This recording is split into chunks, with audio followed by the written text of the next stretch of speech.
எந்த தப்புக்கு எந்த தண்டனை? கருட புராணத்தில் உள்ள 28 வகையான நரகங்கள் என்ன? மனிதர்கள் நாம் செய்யும் தவறுகளுக்கு என்ன மாதிரியான தண்டனைகள் நரகத்தில் கிடைக்கும் என்பதை பற்றி நாம் விரிவாகும் வீடியோ மூலம் தெரிந்து கொள்வோம். வாருங்கள். கருட புராணம் 18 இந்து சமய புராணங்களில் ஒன்றாகும். வைணவ புராணமான இதில் விஷ்ணுவும் கருடனும் உரையாடுவது போன்று அமைந்ததுதான் இந்த புராணம். மரணத்துக்கு பின் உள்ள வாழ்க்கை, ஈமச்சடங்கு மற்றும் மறுபிறவி போன்றவை இவைகளை பற்றி இதன் 2ஆம் பகுதி விளக்குகிறது. இப்பிராணத்தில் வானியல், இலக்கணம், மருத்துவ, நவரத்தின கட்டமைப்பு மற்றும் பண்புகள் பற்றி விவாதிக்கின்றன. மொத்தம் 19,000 செய்யுள்களை கொண்டது இந்த கருட புராணம். கருட புராணம் நரகங்கள் 4 லட்சம் என்றும் அவற்றில் மிக முக்கியமானவை 28 என்றும் சொல்கிறது. மனிதன் நல்லொழுக்கத்துடன் வாழ வேண்டும் என்பதற்காக நம்முடைய சிந்தனைகள், செயல்களுக்கு பாவ புண்ணியங்கள் உருவாக்கப்பட்டுள்ளன. மனிதர்கள் செய்யும் பாவம் புண்ணியத்தை பொறுத்து அவர்களுக்கு தண்டனையோ வெகுமதியோ கிடைப்பதாக நம்பப்படுகிறது. சொர்க்கம், நரகம் இவற்றை பற்றிய கதைகள் நாம் நிறைய கேள்விப்பட்டிருக்கோம். இதில் கருட புராணத்தில் சொர்க்கம், நரகம் பற்றி தெளிவாக குறிப்பிடப்பட்டுள்ளது. நன்மை செய்பவர்களுக்கு கிடைக்கும் சுகங்கள், தீமை செய்பவர்களுக்கு அவர்கள் பாவங்களுக்கு ஏற்றபடி 28 வகையான நரகங்களில் கொடுக்கப்படும் தண்டனைகள் பற்றியும் விளக்கமாக சொல்லப்படுகிறது.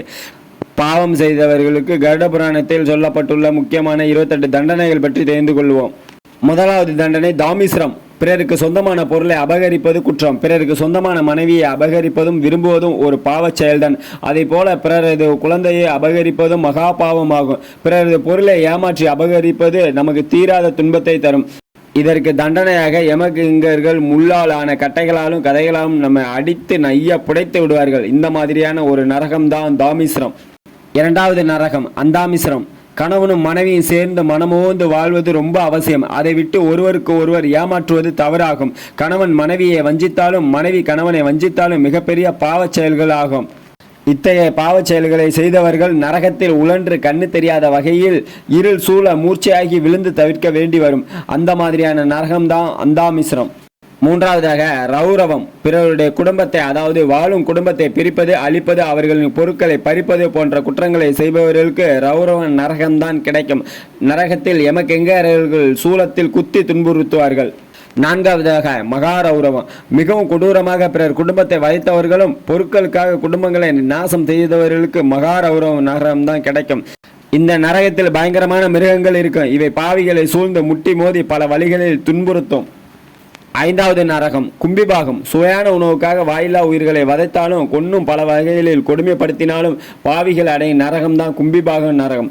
இதில் எரியும் அடுப்பில் வைக்கப்பட்டுள்ள இருக்கும் எண்ணெய் கொப்பரையில் போட்டு யமகிங்கர்கள் பாவிகளை துன்புறுத்துவார்கள். 6வது நரகம் காலகுத்திரம். பெரியவர்களையும் பெற்றோர்களையும் அடித்து அவமதித்தும் துன்புறுத்தியும் பட்னி போட்டும் வதித்து வாட்டியும் உதாசீனப்படுத்தி செய்தும் பாவிகள் அடையும் நரகம்தான் காலகுத்திரம். இங்கு அடி, உதை, பட்னி என்று வதைக்கப்பட்டு துன்புறுத்தப்படுவார்கள். 7வது நரகம் அசிபத்திரம். தெய்வ நிந்தனையை செய்தவர்களும் தர்ம நெறியை விட்டு அதர்ம நெறியை பின்பற்றியவர்களும் அடையும் நரகம்தான் அசிபத்திரம். இங்கு பாவிகள் பூதங்களால் துன்புறுத்தப்பட்டு அவதிப்படுவார்கள். இனம் புரியாத பயம் உண்டாகும். 8வது நரகம் பன்றிமுகம். குற்றமற்றவரை தண்டிப்பது கொடுமையாகும். நீதிக்கு புறம்பாக அநீதிக்கு துணை போவது அதர்மம். இந்நரகத்தில் பன்றிமுகத்துடன் கூடிய கூர்மையான ஒரு வகை மிருகம் காணப்படும். அதன் வாயில் அகப்பட்டு கூர்மையான பற்களால் கடிக்கப்பட்டு பாவிகள் அவதிப்படுவார்கள். 9வது நரகம் அந்த கூபம். உயிர்களை சித்திரவதை செய்தல், கொடுமையாக கொலை செய்தல் ஆகிய குற்றங்கள் புரிந்த பாவிகள் அடையும் நரகம்தான் அந்த கூபம் நரகம். கொடிய மிருகங்கள் கடித்து கொலை ஏற்படும். விசித்திரமான மாடுகள் இவர்களை கீழே போட்டு மிதித்து துன்புறுத்தும். 10வது நரகம் கிருமி போஜனம். தான் மட்டும் உண்டு பிறரது உழைப்பை சுரண்டி பிழைப்பது இவர்கள் செல்லும் நரகம்தான் கிருமி போஜனம். இதில் பாவிகள் பலவிதமான கிருமிகளால் உடலில் துளையிட்டு துன்புறுத்தப்பட்டு ரொம்ப கொடுமையான தண்டனையை அனுபவிப்பார்கள். 11வது நரகம் அக்னிகுண்டம். பிறருக்கு உரிமையான பொருட்களை தனது வலிமையாலும் செல்வாக்காலும் அபகரித்து வாழ்ந்த பாவிகள், பலாத்காரமான தனது காரியங்களை நிறைவேற்றிக் கொள்ள செய்யும் பாவிகள் இந்நரகத்தை அடைவார்கள். இவர்களுக்கு ஒரு நீண்ட தடியில் மிருகத்தை போல கைகால்கள் கட்டப்பட்ட நிலையில் எரியும் அக்னிகுண்டத்தில் வாட்டி எடுக்கப்படுவார்கள்.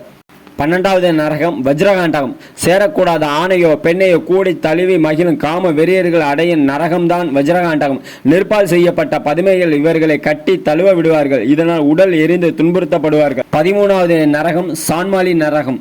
நன்மை, தீமை, பாவம் ஆகியவற்றை பாராமல், உறவு முறையை கூட பாராமல் யாருடனாவது எப்படியாவது கூடி மகிழும் காமுகர்கள் அடையும் நரகம்தான் சான்மாலி நரகம்.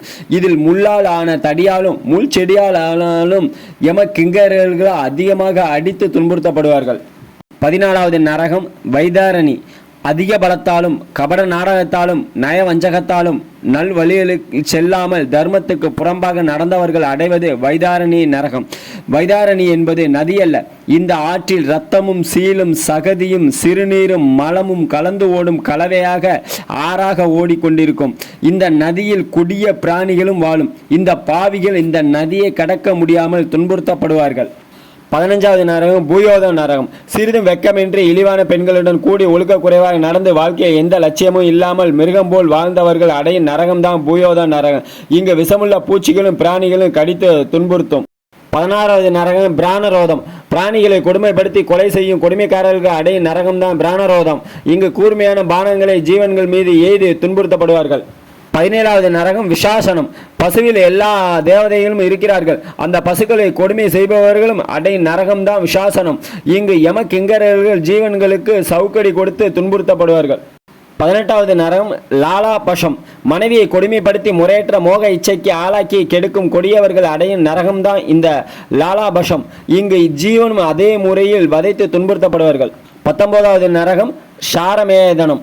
வீடுகளுக்கு தீ வைப்பதும் சூறையாடுவதும் உயிர்களை வதைப்பதும் விஷத்தை கொடுத்து கொள்ளுதலும் மக்களை கொன்று குவித்தலும் போன்ற பாவங்களை செய்பவர்கள் அடையும் நரகம்தான் சாரமேயாதனம். இங்கு விசித்திரமான கொடிய மிருகங்கள் ஜீவன்களை வதைத்து துன்புறுத்தும். 20வது நரகம் அபீஷி நரகம். பொய்ச்சாட்சி சொல்லி ஒருவருக்கு கெடுதலை விளைவிப்பவர்கள் அடையும் நரகம்தான் இந்த அபீஷி நரகம். நீர்நிலைகளில் ஜீவன்களை உள்ளே வைத்து அழுத்துவார்கள். 21வது நரகம் பரிபாதனம். மதுவை தானும் உட்கொண்டு பிறருக்கு கொடுத்து குடிமக்களை கெடுப்பவர்கள் அடையும் நரகம்தான் இந்த பரிபாதனம். இந்த நரகத்தின் நெருப்பு குழம்பை குடிக்க சொல்லி இந்த ஜீவன்களை துன்புறுத்தப்படுவார்கள். 22வது நரகம் ஷாரகர்த்தமம். தீய செயல்களை புரிந்தவனும் நல்லோரையும் பெரியோரையும் அவமதித்து நான் என்ற அகந்தையுடன் வாழ்ந்த ஜீவன்கள் அடையும் நரகம்தான் இந்த ஷாரகர்த்தமம். இந்த நரகத்தில் கோரமான பிசாசுகள் ஜீவன்களை துன்புறுத்தும். 23வது நரகம் ரசோகணம். மனித மாமிசத்தை புசித்தவனும் வாயில்லா சாதுவான பிராணிகளை வதைத்து கொடுஞ்செயல் புரிந்த பாவிகள் அடையும் நரகம்தான் இந்த ரசோகணம். இங்கு ஜீவன்களால் பாதிக்கப்பட்டவர்களே முன் நின்று அதே போல வதைக்கப்படுவார்கள். பாதிக்கப்பட்ட மிருகங்கள் கூட இவர்களை வதைக்கும். 24வது நரகம் சூலப்ரோதம். தனக்கு எந்தவித கெடுஞ்செயல்களையும் செய்யாதவர்களை கொல்லுதல், சூழ்ச்சி செய்து கொள்ளுதல், தற்கொலை செய்து கொள்ளுதல், நம்பிக்கை துரோகம் செய்தல் ஆகிய பாவச் செயல்கள் செய்த ஜீவன்கள் அடையும் நரகம்தான் இந்த சூலப்ரோத நரகம். இதில் ஜீவன்களை கொடிய பறவைகள் குத்தி குத்தி கொள்ளும். அதே போல சூலத்தாலும் இவர்களை குத்துவார்கள். 25வது நரகம் குந்தசூகம். வாழ்க்கையில் பிறருக்கு நன்மை ஏதும் செய்யாமல் தீமையை செய்து வந்த பாவிகள் அடையும் நரகம்தான் இந்த குந்தசூகம். இங்கு தேல் போன்ற கொடிய விஷமுள்ள பிராணிகள் இந்த மாதிரியான ஜீவன்களை கொடுக்குகளால் கொட்டி துன்புறுத்தும். சூலத்தாலும் இவர்களை குத்துவார்கள். 26வது நரகம் வடாரோதம். பிராணிகளை கொடுமையாக வதைத்த பாவிகள் அடையும் நரகம்தான் இந்த வடாரோதம். இந்த நரகத்தில் ஜீவன்களை கையை கட்டி நெருப்பு வைத்து துன்புறுத்துவார்கள். 27வது நரகம் பர்யாவர்தனம். விருந்தினர்களை உபசரிக்காமல் அவர்களை வெறுத்து நிந்தனை செய்த கஞ்சத்தனம் உள்ளவர்களும் விருந்தினர்களுக்கு உணவளிக்காமல் விரட்டி அடித்தவர்கள் அடையும் நரகம்தான் இந்த பர்யாவர்தனம் நரகம்.